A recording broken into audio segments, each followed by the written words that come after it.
Hello and welcome to the OxLEP Visitor Economy Grants Scheme Guidance webinar recording. I'm James Ruel. I'm a compliance consultant working with OxLEP, supporting them on the various different grant schemes and business support programs that they run.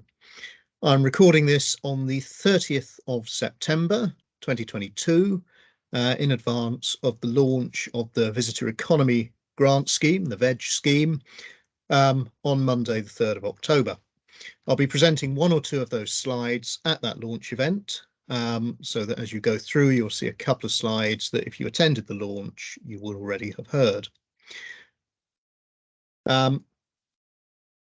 This recording is going to be broken into several different parts. First element covers the background, the Visitor Economy Grant Scheme, what's it all about. I'll then run through the detailed application process, the eligibility and compliance, the process for grant offers and claims, and then a little bit on best and worst practice in grant responses. We plan to break this recording into the 5 separate pieces, 5 separate elements, so that it becomes easier for you to find the section that you want when you need to review it and check any of the details in the slides. Everything I'm going to say is covered in the programme guidance notes, and those are available on the OxLEP website, as is a link to the application portal itself. So what is the programme? The Visitor Economy Renaissance programme is a new £1.64 million programme, and it's funded through the government's Contain Outbreak Management Fund. So it's led by OxLEP, and it's supporting the visitor economy's re-emergence from COVID-19.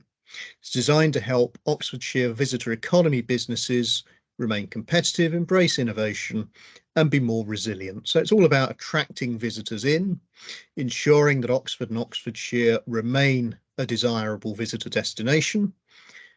Make sure that you can attract value from visitors and encourage green and sustainable tourism and practices. So those are the overall aims and objectives.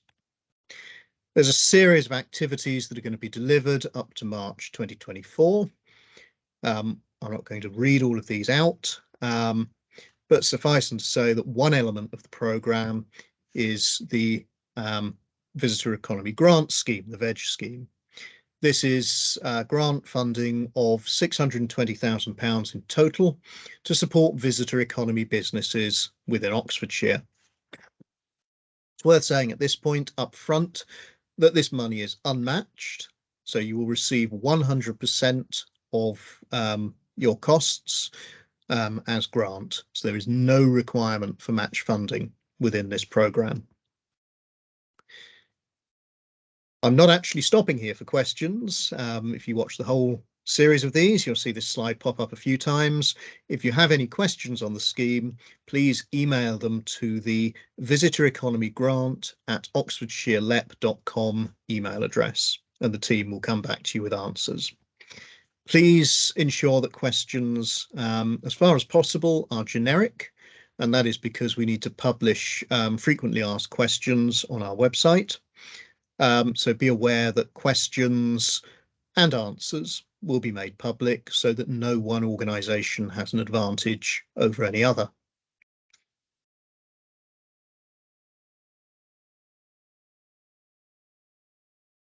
So on to the first section of the presentation.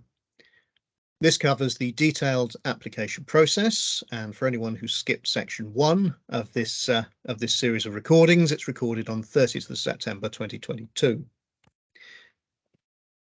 So how do you apply for a grant? This is a single stage application process, and it's managed through an online portal. There'll be a separate webinar that will walk you through the different sections of the application form and help you to familiarise yourselves with the online portal, but it is a single application form. So you open the application form, fill it in, submit. There's no pre-qualification, there's no expression of interest. So how do you apply for the grant? Initially, start off thinking about what you would like to use the grant for. How would the grant support your business? So that's engaging with your colleagues, staff, your network, to think about what you could use the grant for, complete the application form using the portal, and then wait for approval before you start your project. You must not start the project before you have grant approval. Otherwise, an auditor would deem that you didn't need the grant approval in order to start. So what are the timescales for all of this? Start today. This webinar will go live on the 3rd of October. It's the same day as the launch event for the VEG scheme, and that is the date on which businesses in Oxfordshire can start working on their applications and thinking about their applications. You need to complete a full application by the closing date of the 5th of November. Now, it's critical to note that we will close the scheme for applications either on the 5th of November or when we've received £1.2 million worth of grant funding applications. So basically, we close it either on the 5th or when we are 150% subscribed against the available funding. Now, that's not to say everyone should rush and submit their applications on the 4th or 5th of October, just in case. Please make sure that you take the time to put in a strong application, and we will provide updates, notifications on the website when we're coming close to the 1.2 million figure. If we don't commit all of the money in the first round, so if funding is available, there may be a second round that takes place April, May time next year, but that will only be if funding is available. Within this round, we expect to notify applicants of the outcome of their application in week commencing the 12th of December and have all of the grant offer letters issued before Christmas. You can then start your project and deliver your impact from December, if you're particularly quick off the mark, or January onwards. And then we would encourage you to claim as soon as possible, ideally in the first couple of months of next year, but at the latest by the 31st of May 2023. That is the latest date that claims from this round of VEG can be received and processed. And we also then expect you to share successes and case studies through May and June 2023. We hope to write those up. So this slide just shows you an image of the process. It's based on the image in the guidance notes. So you see we have the launch on the 3rd of October through the online portal, deadline at 5 p.m. on the 5th of November, or when we're 150% oversubscribed. There's then an assessment process, which I'll talk through in a bit more detail, which involves scoring, shortlisting of scored applications, and then a grant panel for the VEG scheme. And all of that will take place in the month between the 8th of November and the 9th of December. And then from week commencing the 12th of December, we'll notify everyone of the results, issue the grant offer letters, and then ideally get those letters signed, because they need to be signed within 2 weeks, 14 working days. Then you can commence grant delivery, submit your claims, and the latest date for grant claims being 31st of May 2023, giving us around about a month to close down this round of VEG. So what are the priorities for the scheme? As set out in the guidance notes, we're expecting grants to deliver against at least one of the priorities for the VEG scheme. So this is about changing, innovating, diversifying a business's visitor economy offer, enhancing a higher spend customer offer, encouraging visitors into areas that they don't visit as much, so places that are not traditionally known as visitor hotspots, finding a way to encourage shoulder season or off-peak visitors, encouraging longer stays, getting people to stay overnight or for a couple of nights, improving digital presence to attract new customers and grow the market, and supporting Oxfordshire's aim to be a COVID-safe destination. This is, after all, part of the Contain Outbreak Management money. So in terms of the application, I've confirmed already that it's an online portal.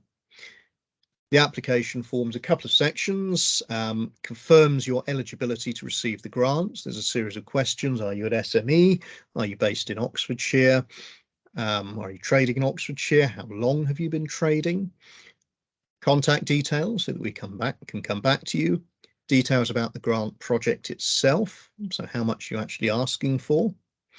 Assessment questions, slides on each of the assessment questions in a moment.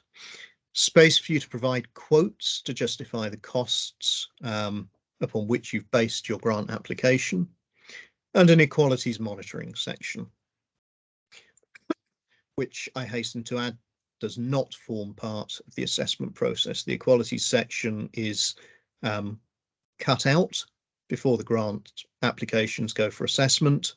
The equalities are used for our own internal monitoring. So the first of the four qualitative questions, the questions that are scored, is about grant project and delivery.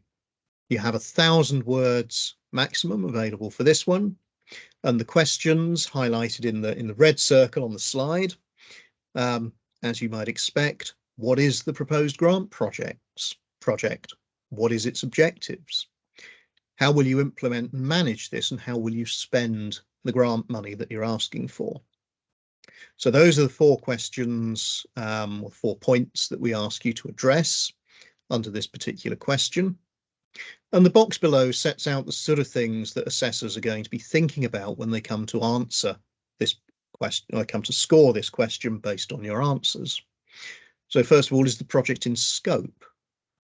Are the aims clear and well structured? So aims and objectives, sorry, clear and well structured. In other words, does the assessor understand what the project is likely to do? Does the assessor understand how the applicant wants to spend the money? Is that clearly explained?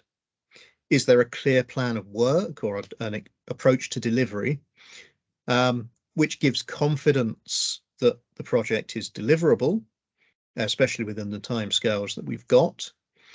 And really the overall question is, does the application give enough detail to be able to understand the proposed grant project? Does an assessor know what it is you want to do with the grant?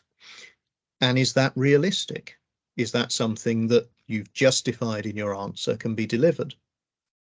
Now, this accounts for 30% of the overall score for your application, so it is the highest weighted section. The second question, which is a slightly lower weighting, 25% of your total score. What is the impact of the grant on your business? Now, this is a shorter section. You've only got 500 words in here, but the first element of this question is a drop-down list. So you select which of the VEG outcomes your project is going to address from a drop-down list, and then within your answer, you explain how your project will deliver against each of those. So if you've selected 3 of the outcomes, you'll need to make sure that within your answer you explain how you deliver against each of those 3. You need to explain overall how the grant's going to help mitigate the impact of COVID-19 on the applicant business and ensure sustainable growth. Don't forget, this programme is all about sustainable growth as well. How will you minimise the risk of COVID-19 transmission in relation to increasing visitor numbers? And how far in particular will you support the creation of new jobs and or the safeguarding of existing jobs? Jobs and employment, either new jobs or safeguarded jobs, is one of the priority areas in the VEG programme. That's something we're particularly keen to see. Assessors, when they're looking at scoring this question, will be thinking about what level of impact there is on the applicant business. So based on where you are now, how much impact, how much will you grow, how much will you expand as a result of the grant? The assessors will be thinking about how far the application is addressing the VEG outcomes. As I mentioned, job creation and job safeguarding is a priority here, so that's going to be a focus for their attention. And they'll also be thinking about how the grant will mitigate the impact of and risks from COVID-19. Question 3. This is looking at the impact of the grant on the wider economy. It's got the same weighting as the previous question, the question about the business, so 25%, and the same number of words, 500 words maximum again. And this one is asking how the project is going to impact on Oxfordshire and the benefits it will bring to the local economy. So that could be your district council area, for example, could be Oxfordshire, you could deem that to be your local economy. But you must explain the benefits you bring to Oxfordshire, because this is an Oxfordshire programme.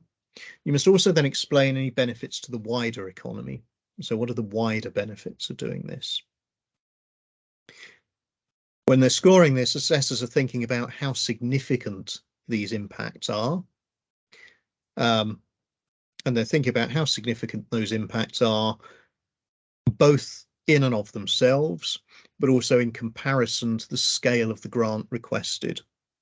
So, for example, a £5,000 grant and a £24,000 £999 grant could have different impacts. In fact, they're likely to have different impacts, but it is possible for the £5,000 grant application to score higher in this question because they bring more impact for a £5,000 project than would be brought for a £24,000 project. You will always expect a bigger project to bring a bigger impact, but it may be that a smaller project brings a relatively bigger impact. So it's possible for a smaller project to score highly on this question. It's not related to the size of the project.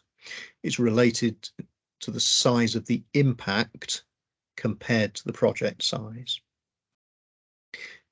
And of course, the other part of this is to what extent do these seem realistic and achievable? So it's crucial within all of your answers to provide evidence, to explain and to justify the claims that you're making. So there's not much point in putting on an answer that talks about increasing the GVA of the Oxfordshire economy by £2 million if there is nothing to support that £2 million. There's no explanation as to how that is calculated, where it comes from, or why that is actually a realistic figure. It may well be, but you need to explain to the assessors how you reach that figure. And the last of the questions is about value for money and added value. This is the shortest of the sections, only 250 words, and is weighted at 20%. So the 4 questions added together takes you to 100% score, or score out of 100, I should say. And this is asking about how does your project offer value for money for the public investment? How do you as an applicant ensure the project is cost effective? What added value is there? What are the financial forecasts that you have? So what's the impact of having the grant? What value for money, what added value does? And the counterpoint to that, what would happen without the grant? So what assessors are looking for when they're scoring this section, some fairly basic technical elements. So are all of the costs supported by at least one valid quote? If a quote is missing, and we do understand it may not be possible in the time available to get quotes from every single supplier you may wish to use, is there an explanation as to why? And just as importantly, is there a justification for how the cost that you're using in your application has been calculated? How have you found that cost? It needs to be clear whether VAT costs are included or if they're not applicable. And the question for the assessor really is how far the project offers good value for money, whether the forecasts are reasonable, and what and how significant is the impact of not receiving the grant. And similarly, that needs to be realistic. So again, as I said in the previous question, this is about backing up, justifying, explaining the claims for the grant project that you're making within this answer. There's then space for additional uploads. Now, this includes copies of quotes. Quotes must be clearly identifiable to the supplier. So we've got to be able to see who the quote is from. Okay, so it needs to be on a supplier letterhead, effectively. Being on a supplier letterhead is not a pass-fail criteria. Some suppliers do not have nicely designed letterheads, but it must at the very least include the supplier's name, the date of the quote, so that we can see that it is recent, relevant, and therefore likely to still be valid. It needs to include the price per item and should include VAT within the quote, where that is chargeable, whether or not you're reclaiming that VAT through the project. So it basically needs to be a formal quote from a supplier. So what are the next steps? Once you have completed the application, uploaded all the attachments and hit the submit button, it will drop into the assessment and scoring process. The application will be scored based on the criteria that was set out in the previous slides and in the guidance notes. Those scores will be weighted as per the guidance, and that will lead us to a total score out of 100.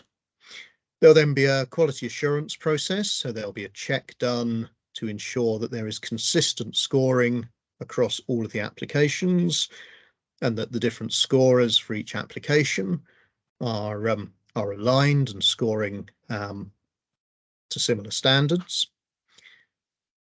Then, with the average scores calculated, we will shortlist applications, and the top part of that shortlist will progress to the grant panel and undergo a due diligence process. The grant panel is the body responsible for making the decisions on funding. And this panel is looking at 3 specific questions. Those are set out on the slide. So they look at the overall benefits and impacts of each project on the business. So what will the impact of giving this grant to the business be? They look at how the project will deliver the tangible outcomes aligned to the objective of improving business competitiveness and COVID resilience in Oxfordshire. So how far does the programme deliver against the objectives of the VEG scheme? And it looks at what are the benefits for the wider economy. So it looks at the impact above and beyond the individual business out in the wider economy. The grant panel will make decisions, following which the VEG team will notify all applicants as to the outcome, whether you've been successful or unsuccessful, and we'll follow this up with a grant offer letter, which sets out the terms and conditions of the grant. That's the end of the section that deals with the application process. Again, if anyone has any questions on this, please email them to the visitor-economy-grant@oxfordshirelep.com email address. And I'll move on to the next section of the presentation.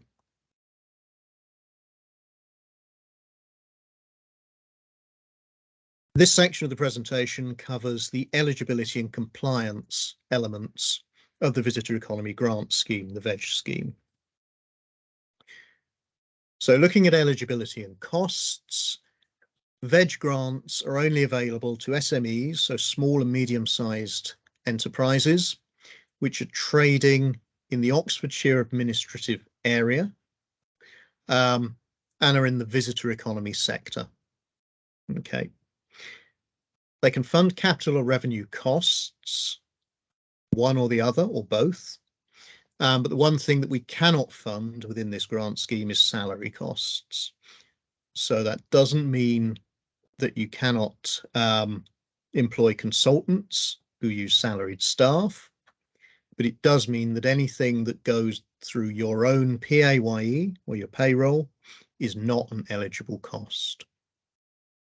The minimum grant value for the VEG scheme is £5,000. The maximum grant value is £24,999. And the grants are at 100%, so there is no match funding requirement. What you spend is what you get back, and you must spend at least 5,000, but no more than 24,999. For this round of VEG, all project costs need to be defrayed and claimed by the 31st of March 2023. And please note, you must be able to cash flow your grant. We make grant payments in arrears, so you will need to have defrayed the expenditure. You'll need to have spent the money and it left your bank account before we can reimburse the grant. The other requirement is that applicants need to have attended or watched a recording of this grant webinar. The only other point to note on here is that I said that for this round of VEG, costs must be defrayed and claimed by the 31st of May 2023. A second round of VEG, as I've said in an earlier part of the presentation, will only take place if funding is available. If all of the funding is committed for VEG in this round of applications, there will not be a further round of applications for VEG next year. So what are the eligible activities? There's a full list on pages 5 to 6 of the guidance. I'm just going to run through a very high-level summary of the different eligible activities. It can fund purchase of equipment and technology, purchase of software or digitization, can fund you to develop new products and new experiences. It can help you to pay for marketing, either to attract domestic, so UK, or overseas visitors. It can cover costs relating to adaptations that could increase your capacity, improve visitor experience, or improve confidence in respect of COVID-19. It can cover renovations or refurbishments, but only those that do not require planning permission. Okay. The list of ineligible costs and activities again is from the guidance notes. This one is reproduced in full. We cannot cover projects that are already underway. I've mentioned earlier that if we do, an auditor would argue that the grant had no additionality, it had no added value, because the business was already undertaking that project without the grant. We can't cover vehicles, so no vehicle costs. We absolutely cannot cover working capital costs. And as I've mentioned, nor can we cover wages or salary costs, so nothing goes through PAYE. Building extensions, we're not covering under this scheme, whether or not they require planning permission. The reason for that is that the programme for this round of VEG needs to be claimed by the 31st of May. There is a significant risk with building extensions, whether or not they need planning permission, that they will be delayed and they will not complete in time for you to claim and be reimbursed by the 31st of May. To avoid that risk, the risk of disappointment, the risk of undercommitment and underspend, building extensions are not eligible for VEG. Clearly, we can't fund anything that would contradict, duplicate or undermine government initiatives. We can't cover VAT costs other than where VAT cannot be recovered from HMRC or where you're not a VAT registered business. So essentially, if you can recover the VAT costs from your grant project as part of your standard VAT returns to HMRC, we cannot pay those costs. You can only recover that VAT once. You either recover it from HMRC or you recover it as part of the grant project. If you're in any doubt, please ask your accountant, whoever gives you VAT advice. OxLEP is not qualified to provide advice on VAT. and is not willing to do so. Please ask your VAT advisor. You can't use the grant for paying off debts, refinancing hire purchases or asset finance arrangements, effectively nothing that attracts an interest payment. You can't speculate with it, so you can't purchase financial instruments. You can't use the money to hedge, for example, against energy prices. You cannot use it to meet statutory or legislative obligations, duties, or requirements.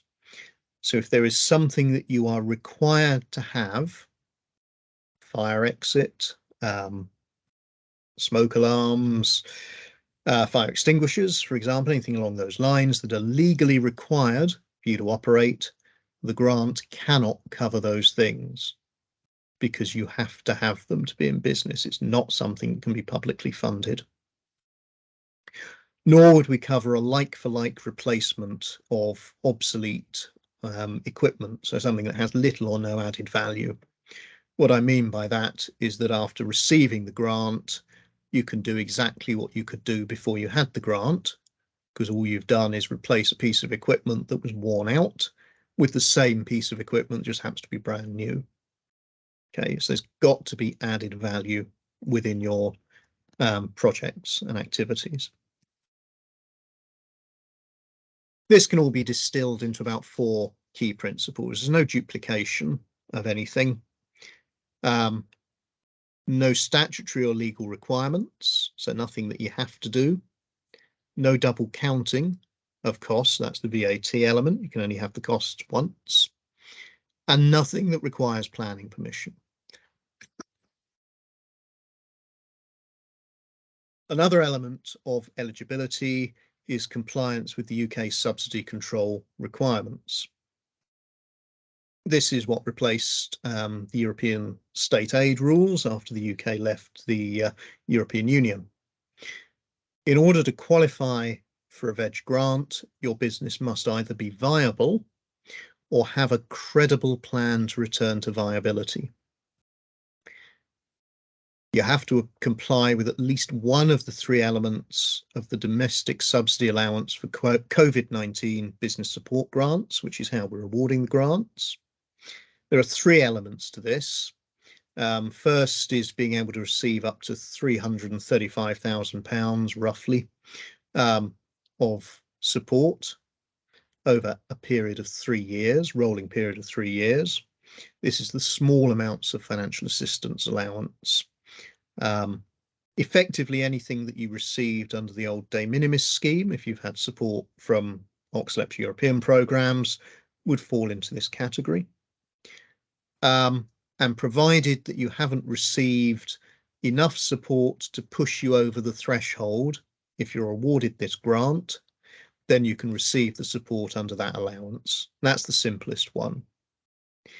If, however, you've received more than that level of support over the rolling 3-year period, then you could receive the support under the COVID-19 business grant allowance, which allows you to receive a further £1.6 million worth of support.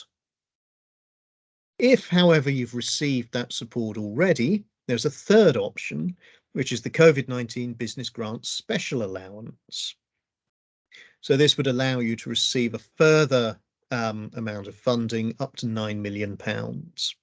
So what all that says is that provided certain conditions are met, a business would have to have received £12.235 million worth of support under the domestic subsidy allowance for COVID-19 before it was unable to receive a VEG grant. I have yet to come across any business that has been unable to receive grant or support under the domestic subsidy allowance for COVID-19. If in any doubt, please contact the team and we can advise on the subsidy control position. In terms of procurement, this is fairly straightforward for VEG. No single supplier can exceed £24,999, which is the maximum grant you can claim anyway. Your supplier selection needs to be justified within the application, within the portal, and ideally should be accompanied with 3 written quotes. As I noted earlier when I was talking about the portal, we do understand that timescales do not always allow you to obtain 3 written quotes, but you should be able to explain convincingly where any quotes are missing, and more importantly, when they will be available. So if you apply with 1 quote and a promise of 2 further quotes, a condition of your grant offer letter is that the grant will not be awarded until those additional 2 quotes have been received. So you will still need to provide those quotes before we can award you the grant.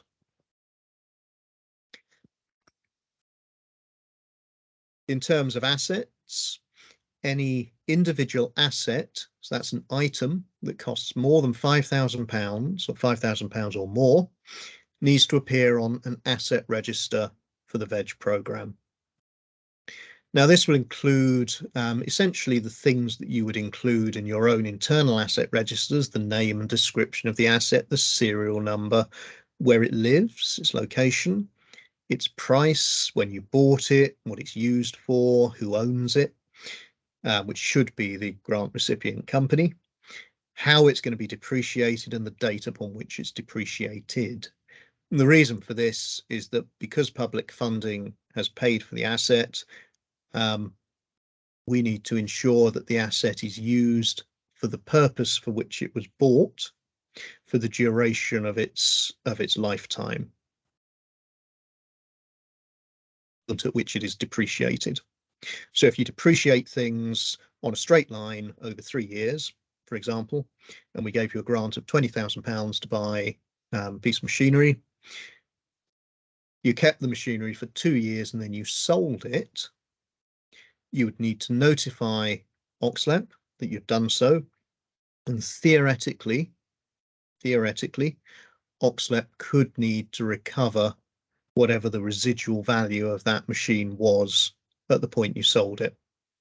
So if you sold it after 2 years, it would be 1/3 of the £20,000 on a 3-year straight line depreciation.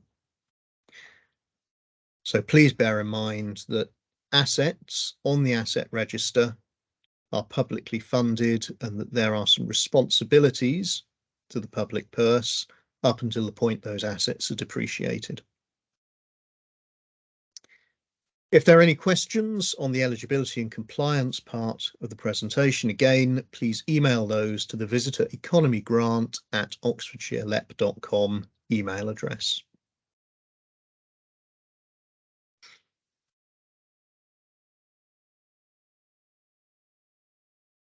So now I'm moving on to the grant offer and claims section of the Visitor Economy Grants Scheme webinar. So you've been successful in your application. You've been notified. The next thing that will happen is that you'll receive a grant offer letter. Now, this contains the key terms and conditions. It sets out the eligible spend details and dates for your grant project. These will be lifted essentially from your application form. So if you've told us you're going to spend £20,000 on machine X from supplier Y, that is what will go into the grant offer letter. It will set out the key dates for claims, so whatever claim dates you've told us, and it will very clearly specify the latest date by which you must claim, which will be the 31st of May next year. Sets out the key requirements, and it provides you with a copy of the claim form that you'll need to fill in and send back to the team when you submit your claim. The team will run through this with you on a grants claim webinar, on a Teams call, so that you're familiar with the contents of the offer letter and the claim process. And your grant offer letter must be signed and returned within 14 days. I flag at this point that given that we are intending to notify people and issue the offer letters between the 12th even and 23rd of December, please be aware that if you receive your grant offer letter on, say, the 23rd of December, 14 days certainly falls within my son's school holidays in the beginning of January. So please keep an eye out for this. And as soon as you've been notified, make sure that you're around or somebody is around to sign and return the grant offer letters. If nobody is around for whatever reason, talk to the team. So contact the team and let us know. If you let us know, we can work with you to figure out a way to manage that. So the grant claims, I've mentioned in an earlier slide in another part of the presentation that the grants are paid in arrears. So you will pay your suppliers.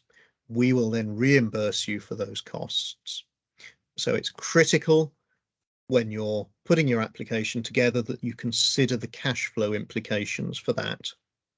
The fact that the grants are unmatched means that there is no contribution from you as businesses, but it means that you as businesses have to cash flow 100% of the cost of the project up front, even though that's all reimbursed to you once the claim has been processed.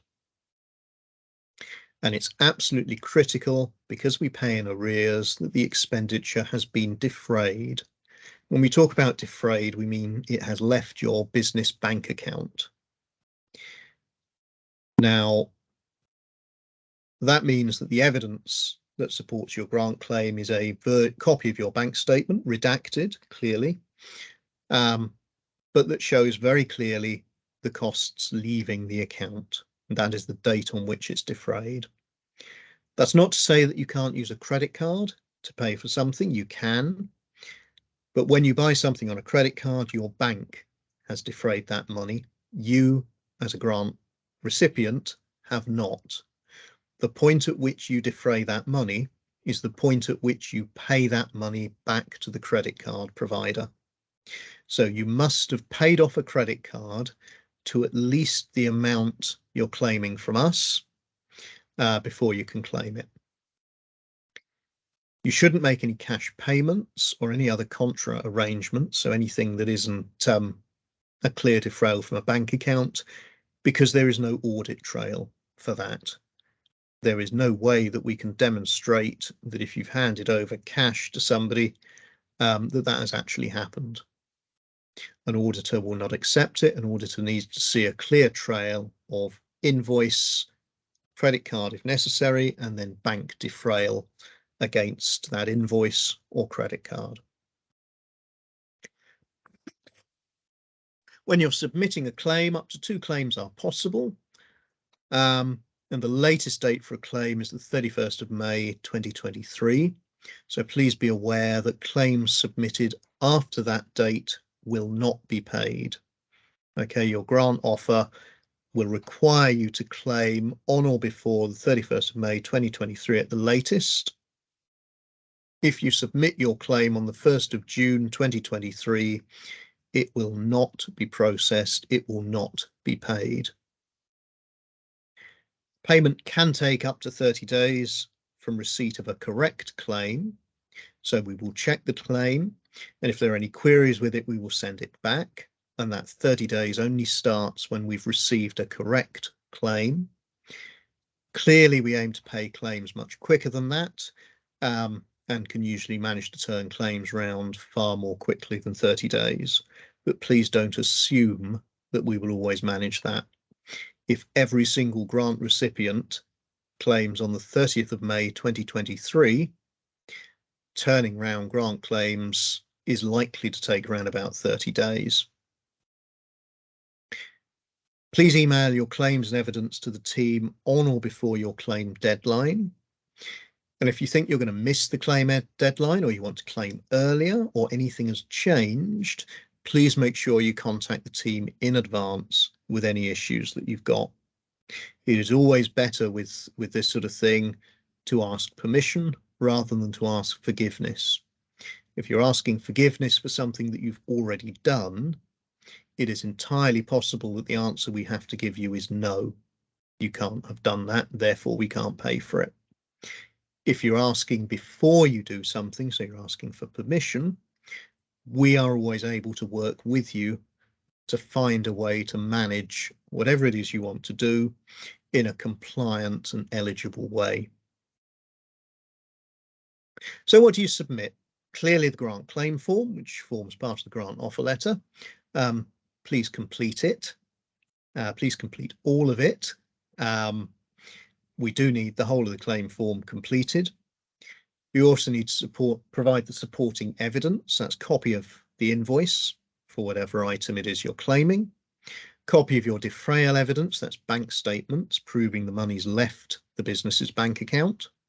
And if necessary, copies of credit card statements if you've used a credit card to purchase things.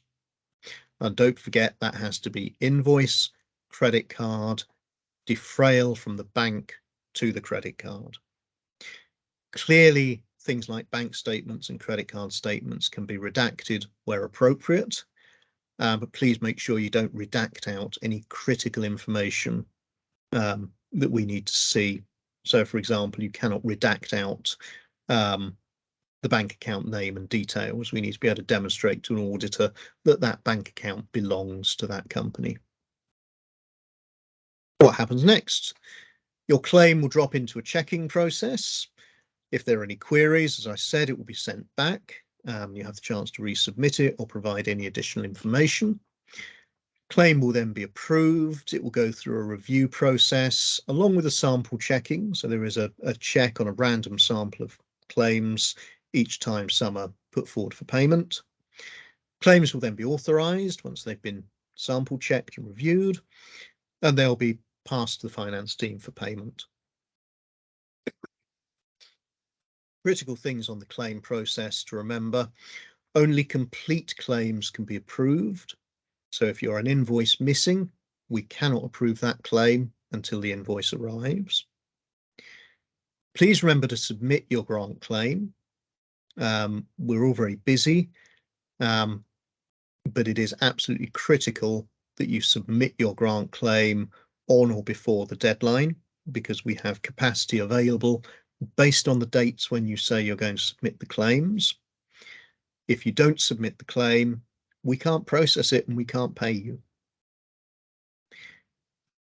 Please remember that grant claims can only be made against the approved project and the approved project costs. So if these change, if the costs change, if your suppliers change, or you decide you need to change suppliers, contact the team before you make that change, before you agree to that change, and we can work with you to make sure that change is managed in a way that allows us to process and pay the claim quickly, rather than receive a claim, realise things have changed, and then have to go through a change approval process before we can pay the claim. Please remember that grant awards are not an allocation of funding to the business. So this is an award for a specific project and specific costs. It is not an allocation that the business can spend however it likes on anything it likes. This goes back to the change process. If your grant project and your grant costs change, there is no guarantee that we are going to be able to accept those changes. We have to be sure that the changes do not materially affect the project. In other words, we need to be sure that if you had applied with whatever it is you are now looking to do and whatever it is you are now looking to spend, you would still have been approved. So where there are any under or overspends or any other changes, please flag these as early as they can to us. It's always much easier to manage these with grant recipients the earlier they're flagged to the team. So again, if there are any questions on the grant offer letter and claims, please email them to visitoreconomygrant@oxfordshirelep.com and the team will be able to advise on them.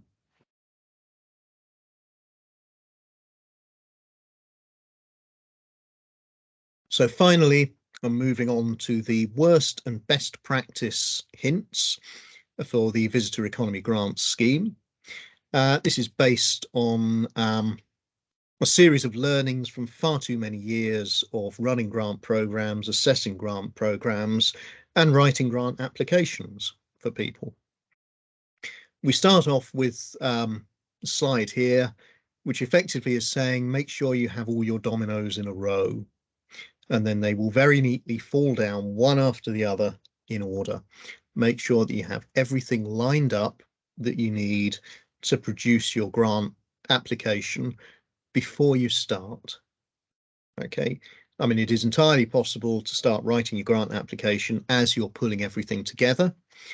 But what quite often happens is you come to a juddering halt halfway through because there's some critical piece of information or some critical quotes that you need to pull in. So make sure you have everything lined up as you go. So in terms of preparation, why are applications unsuccessful? There's a square peg being fitted into a round hole. So what do I mean by that? If your project does not fit the grant scheme that you're applying to, you are very unlikely to be successful. This links very much to the second point, that applications are unsuccessful because they tend to follow the money. In an ideal world, you would have a project that you want to do, and then you find a grant scheme to fund it, or you find a way to fund that project. What frequently happens, and I understand why, is that a grant scheme comes out with available money, and you then try and think about how to get the money, what fits that money, what can I push and reshape because that scheme is there and it's available. If you are chasing the money rather than having something that fits the money, that is a good fit, it's very unlikely that you'll be successful. Applications can be successful because people are overconfident. They think they know all about grants and grant processes and grant schemes. And that usually manifests itself in not reviewing the guidance, not reviewing the questions in enough detail, and potentially leaving it too late. So you think, I've got plenty of time to do this, so it slips and slips and slips, and then you find yourself a week away from the deadline, and either you've had an email from the team saying, we've now had £1 million worth of applications on veg. We anticipate, therefore, that the application round will close a week earlier because we'll have hit the 1.2 million at that point. Or you'll be looking at it and think, oh, crikey, it's the 1st of November, applications close on the 5th. I now have to rush to write the application. If that happens, your application is much more likely to be unsuccessful because it's been rushed. If you think you have plenty of time, start. And this leads into the best practice hints, which I'm actually going to take from the bottom up. Plan for your application. So think about how you're going to produce it, everything that you need to input into your application. Make sure that you have a plan that takes you through the time that you've got available to actually pull your application together. Make sure that everything is realistic. Make sure that you can justify the claims that you're making within the application. I talked in the section where I looked at the individual questions that we ask about justifying and evidencing the claims and statements that you're making. Realistic applications are far more likely to be successful because they are believable, because they're justified, because an assessor, when they look at it, can actually see them being put into practice, can understand how they would be put into practice and how they'll be successful. And lastly, think about the added value. What is the benefit of public money going into this project? What we're looking at here is, why should I, as an applicant, have the public money instead of somebody else? And that is what this is to some extent. It is a grant competition. We cannot fund all of the applications that we receive because we are always oversubscribed with grant schemes. And the critical thing that you can do to provide us with evidence for why the grant should be given is demonstrate the added value, the additionality that this grant brings. What does public funding enable that would not otherwise have happened? In terms of the process, applications are unsuccessful because they're put off, they're delayed, everybody is busy. We understand that. But as they say in the Bugsy Malone song, tomorrow never comes. If you always think you'll do it tomorrow, you will find that you run out of time. Then you're rushing and the application is more likely to be unsuccessful. If you don't check it, so I'm sure it's fine. If you haven't checked, there is bound to be something in there that you would have spotted and corrected or changed or edited if you'd taken the time to check, if you'd asked somebody else to check it for you. Applications can often be unsuccessful because people just decide they're not going to respond to part of it. So if we provide 4 bullet points in one of the questions, somebody may only decide they're going to respond to 3 of them. And then, they won't notice if I don't answer that last one. Assessors will always notice, because assessors are scoring against a set of criteria. And if one part of that criteria is not met, it reduces the score that the assessors can give. Similarly, applications can be unsuccessful because applicants don't agree with the questions that are being asked. Oh, that's silly. What a silly question. I'm not going to answer that one. I'm going to answer this question I wish you'd asked me. Again, we ask the questions because that is the basis on which we assess. We always have a reason for the question. It's not always obvious necessarily. I think it is for veg, but I understand in some grant schemes it's not always obvious. But if you decide you're going to answer something different, there is no way that an assessor can award you points for answering the question that was asked. So in terms of the best practice hints, check your application, recheck your application, ideally have somebody else recheck your application and proofread it for you, and plan. So make sure you've got a plan that allows you the time to check the application, to draft the application, to not have to put the application off, and to give you enough time to answer all elements of the application as they are asked. So in terms of content, applications can be unsuccessful because people think, as you know, it's obvious. If you assume prior knowledge on the part of the assessor, it's highly likely that the assessor will not have that knowledge and you'll be scored down. Applications can be unsuccessful because people don't use things like spell check. Now, I'm not saying that an application would be rejected because of poor spelling or grammar, but one of the things that happens if you don't use spell checker is that spelling mistakes creep in, and it is possible that an application goes in and the assessor actually can't understand it because there are spelling mistakes in the wrong place, there are words in the wrong place, the sentences don't make sense. And that's a significant risk. If an assessor cannot understand the application, they cannot award high marks for it.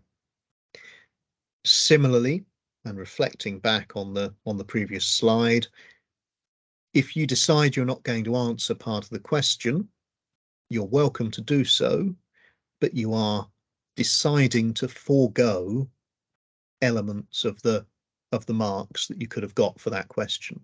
So if you refuse to answer 1 bullet out of 4, for example, giving a very rough example, if you decide you're not going to answer 1 bullet out of 4 in a question, you are limiting yourself to a maximum score of about 75%, because there's a quarter of the question that you just haven't asked.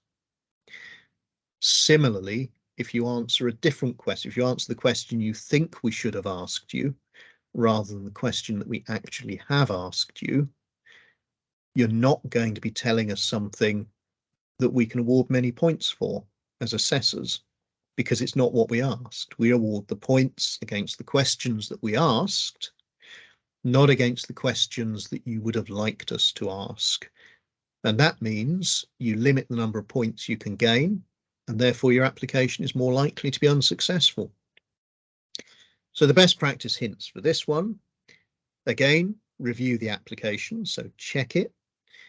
check it for prior knowledge, check it for spellings and grammar, review against the questions, and this comes into the consider whether you've addressed everything that we've asked for. Can be difficult with word limited applications such as this one, but that's why it's important to take the time to consider how your answers fit and to make sure that you've planned, there's a theme with planning, that you've planned to give yourself enough time to consider and review your draft application. And it's quite interesting to look at this from an assessor's point of view. So in terms of the assessment, applications are unsuccessful because assessors are in a position where they think, well, I can't give the points. They haven't answered the question. You haven't told me enough. I can only give 6 points out of the 10 available here because they haven't given me enough information. Assessors are not looking to withhold points, they're looking to award them, but they can only do that to complete applications, so applications that give them enough information to award those points.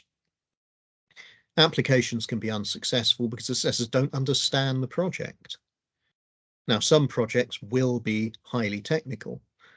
If, however, you choose to spend 2 or 3 pages providing chemical formulae, which I have seen on occasion, unless you have a qualified chemist, and probably a highly qualified chemist, in that field reviewing the application, it's quite possible that the assessor is not going to understand it.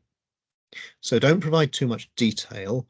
Make sure that whatever you put in enables the assessor to understand what the project is and what you're going to do. Similarly for the business. It's very easy with these things to focus on the project and forget the wider context of the business. If an assessor doesn't understand the business, then it becomes very difficult to judge the impact of the grant project on that business, and therefore they can't give the points. Similarly, assessors can't award high scores if they don't see any added value. So you need to explain what the added value is of the project so that the assessor can award the points against it. So what are the best practice hints here? The scoring is given. We give you the questions, we give you the scores, we give you a matrix in the guidance that tells you how those scores are awarded between 0 and 10. So it's fairly easy to understand how to draft an answer or craft an answer that receives a high score. Similarly, make an assessor's life easy. We have bullet points within the individual questions that identify the elements we're looking for. Use those as subheadings. Make it very easy for an assessor as they work through to think, so they've answered all the elements of the question. And then it is just a case of deciding how good an answer that is. So you don't lose any points by appearing to have not answered a quarter of the question. It's very obvious that you've answered 100%. And the issue then is the strength of those answers. But you're not giving away any easy to save points. That's the end of the summary on best and worst practice. I hope that was useful. Again, if you have any questions, please email them to visitoreconomygrant@oxfordshirelep.com. Hi, I'm Liz O'Hara and I'm part of the Oxfordshire Visitor Economy Grants team. Just wanted to quickly walk you through the application form, point out a couple of things that might be useful when you're completing the form. So it's relatively straightforward. When you follow the link from the main page, it will bring you to this page, which is a one-sided application. You can't save the form and come back to it. So if you haven't already prepared your answers offline, I would suggest you do that and then launch this form once you're ready to input your answers. So we put in the business details first, followed by the registered or trading address, telephone number and email address, and then some details about where your business is, whether you're a company or a sole trader, where you're trading, what sector your business is in, etc. The sector has a drop down, and it's got all of the sectors that are eligible for this scheme. So if your sector is not on this list, it is unlikely that you are eligible for this grant scheme, but you can contact the team to check. Then we go on to the section about the project details, and this is where any pre-prepared information can be copied and pasted. There is a word count on each box, and it says underneath what the maximum word count for each one is, and it won't let you go over that word count. The visitor economy outcomes your project will address is a multiple choice. You can select one or more of the visitor economy priorities. Impact of your grant on the business, impact of your grant on the wider economy, and value for money are all the main questions of the application. When you get to this section around project costs, remember that match funding isn't required, but your project may cost more than what the maximum grant is. So your maximum project cost might be £30,000, for example, but the maximum grant you can apply for £24,999. When you put in your anticipated start date of the project and anticipated end dates, it will ask you for a time, which is quite unusual. So you select what date you think your project will start, and no projects can start before the 12th of December. And it will notice that it highlights the time. All you need to do is just click somewhere else on the screen to close that down. It doesn't matter what time of the day you start your project. And the same with the end date. If we were to say that it was in May the 15th, again, it's trying to select a time.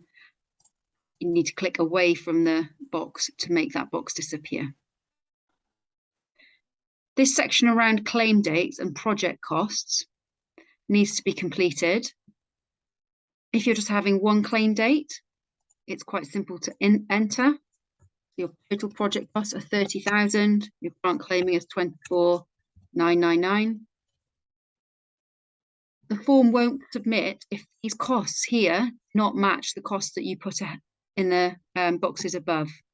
So if you try to say that project costs here are different, the form won't submit when you cut to the bottom. So make sure that your total project costs here match the costs in your claim schedule.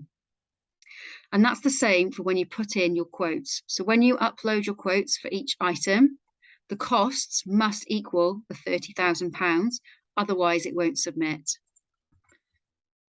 All of the fields that have a star are compulsory fields. They must be completed.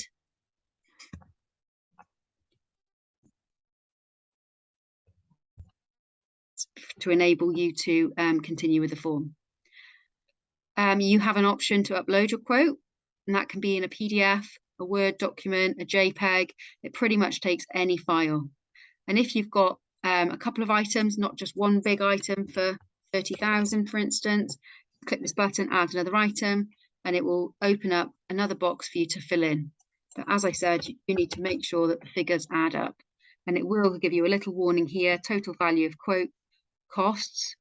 If you've forgotten to attach something and you've only put in £25,000 of expenditure, it will tell you here the total value of the quotes provided must match the total project costs. So you have to provide us with quotes for your full expenditure.